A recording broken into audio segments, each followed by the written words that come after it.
उपनेते गोपीनाथराव मुंडे यांच्या कन्या, एक संवेदनशील लोकप्रतिनिधी व बीडच्या माजी पालकमंत्री तसंच राज्याच्या विद्यमान कॅबिनेट मंत्री पंकजा मुंडे राज्यात जिथे कुठे संकट येतं तिथं पीडितांचे अश्रू पुसायला जात असतात। मात्र बीड जिल्ह्यातील मसाजोग येथील सरपंच संतोष देशमुख यांच्या हत्येनंतर त्यांच्या कुटुंबियांचं सांत्वन करण्यासाठी पंकजा मुंडे यांना अजून वेळ का मिळाला नाही हा प्रश्न बीड जिल्ह्यातील जनता विचारते। इतकंच नव्हे तर या प्रकरणातील आरोपींना अटक करण्यासाठी त्यांच्याकडून काहीच पाठपुरावा का होत नाहीये। केवळ राजकीय सोयीसाठी त्यांनी सोयीस्कर मौन बाळगलेलं दिसतंय। काय आहे यामागचं राजकारण जाणून घेऊया मिशन पॉलिटिक्स मधून। नमस्कार, मी समीक्षा। बीड जिल्हा माझं कुटुंब आहे। दिवंगत गोपीनाथराव मुंडे यांनी मला तुमच्या सर्वांची जबाबदारी दिली आहे। पद असो वा नसो मी तुमची सेवा करत राहील असं भाषण दसरा मेळाव्यातून करणाऱ्या पंकजा मुंडे सध्या खूपच शांत आहेत। बीड जिल्ह्यातील मसाजोग येथील सरपंच संतोष देशमुख यांची अतिशय क्रूरपणे हत्या करण्यात आली। त्यांच्या कुटुंबियांना न्याय मागण्यासाठी संपूर्ण जिल्हा रस्त्यावर उतरलेला असताना पंकजा मुंडे मात्र 5 वर्षांनी मिळालेल्या कॅबिनेट मंत्रिपदाचे सोपस्कार पूर्ण करण्यासाठी मुंबईतच व्यग्र आहेत।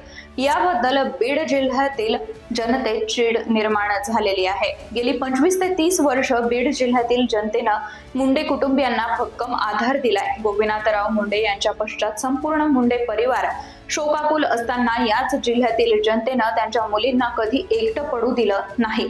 कुटुंबातील व्यक्तींनी चुलत भावानं राजकीय वैर पत्कारलं तरीही बीडच्या जनतेनं कुठलाही राजकीय अनुभव नसलेल्या प्रीतम मुंडे यांना 2दा खासदारकीला निवडून दिलं। पंकजा मुंडे यांनाही परळीतून निवडून दिलं। नुकत्याच झालेल्या लोकसभा निवडणुकीतही जातीय राजकारणाचं स्तोम माजलेलं असताना निम्मा मतदार पंकजा मुंडे यांच्या पाठीशी राहिला। या निवडणुकीत त्या पराभूत झाल्या असल्या तरी हा फरक फारच कमी होता। याचाच अर्थ अजूनही पंकजा मुंडेंना मानणारा मोठा वर्ग बीड जिल्ह्यात आहे। पंकजा मुंडे याही संवेदनशील नेत्या म्हणून ओळखल्या जातात। लोकसभेत त्यांचा पराभव झाल्यानंतर 2 तरुणांनी आत्महत्या केल्या होत्या। यांचं डोंगरा एवढं दुःख झालेल्या पंकजा मुंडे यांनी तातडीनं या शोकाकुल कुटुंबियांच्या घरी जाऊन त्यांचं सांत्वन केलं। त्यांची ही संवेदनशीलता आजही चर्चिली जाते। पण मग सरपंच संतोष देशमुख यांची इतकी क्रूर हत्या झालेली असताना पंकजा मुंडे अजून देशमुख परिवाराच्या सांत्वनासाठी का गेल्या नाहीत हा प्रश्न आहे। याचं कारण म्हणजे या खून प्रकरणात आता पंकजा यांचे बंधू धनंजय मुंडे व त्यांचे राईट हँड वाल्मिक कराड यांचं नाव गुंतलं असल्याचा संशय व्यक्त होतोय। बीडचे माजी व भावी पालकमंत्री धनंजय मुंडे कदाचित या कारणामुळे देशमुख परिवाराचे अश्रू पुसायला धजावले नसतील। पण पंकजा यांनीही गेली 10 वर्ष आपल्याशी राजकीय शत्रुत्व पत्करणाऱ्या भावाच्या प्रेमापोटी एका शोकाकुल कुटुंबाचं साधं सांत्वन करण्याची माणुसकी दाखवली नाही। याबद्दल जनतेत संताप आहे। देशमुखांच्या मारेकऱ्यांना अटक करा या मागणीसाठी बीडमध्ये नुकताच एक सर्वपक्षीय मोर्चा काढण्यात आला। त्यात भाजपसह सर्वच सत्ताधारी विरोधी पक्षाचे आमदार हजर होते। अपवाद होता फक्त पंकजा मुंडे व धनंजय मुंडे यांचा। धनंजय मुंडेंनी तर वाल्मिक कराड माझा निकटवर्तीय असल्याचं सांगून या प्रकरणात आपण कुणाच्या बाजूने आहोत हे दाखवून दिलंय।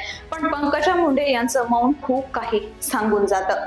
धनंजय मुंडे यांना त्या उघड समर्थनही देऊ शकत नाहीत व देशमुख परिवाराचे अश्रू पुसण्यासाठी पुढाकार घेऊन त्या भाऊ धनंजय यांना दुखावूही शकत नाहीत। याच कारणामुळे त्यांनी सध्या तापलेल्या बीड जिल्ह्यापासून दूर राहून मौन बाळगणं पसंत केलंय।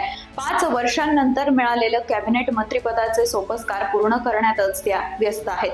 वाल्मिक कराड प्रकरणाची जबाबदारी थोपवून फडणवीस सरकार धनंजय मुंडे यांचा राजीनामा घेण्याची हिंमत दाखवतील का नाही हे माहित नाही।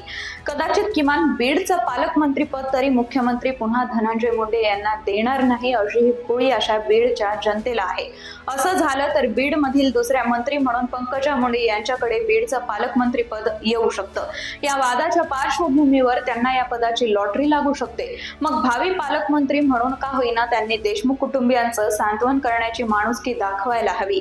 देशमुखांचे मारेकरी पकडले जावेत यासाठी सरकार दरबारी पाठपुरावा करायला हवा। या संघर्षात आपण जनतेसोबत आहोत ही हमी कृतीतून द्यायला हवी। तरच बीडची जनता खऱ्या अर्थानं पंकजा मुंडे यांचा पालक म्हणून स्वीकार करेल। नाही तर धनंजय मुंडेंना झाकून पंकजा मुंडेंना पुढे आणणं एवढेच सोपस्कार सरकारनं केले। मुंडेशाहीच्या दादागिरीचे चटके मात्र बीड जिल्ह्याला बसत राहिले तर मग धनंजय काय आणि पंकजा काय यांच्यात फरक तरी काय असा प्रश्न पडल्याशिवाय राहणार नाही। म्हणूनच पंकजाताई किमान एकदा तरी देशमुख परिवाराचे अश्रू पुसण्यासाठी बीड जिल्ह्यात या, एवढीच बीडकर जनतेची माफक अपेक्षा आहे.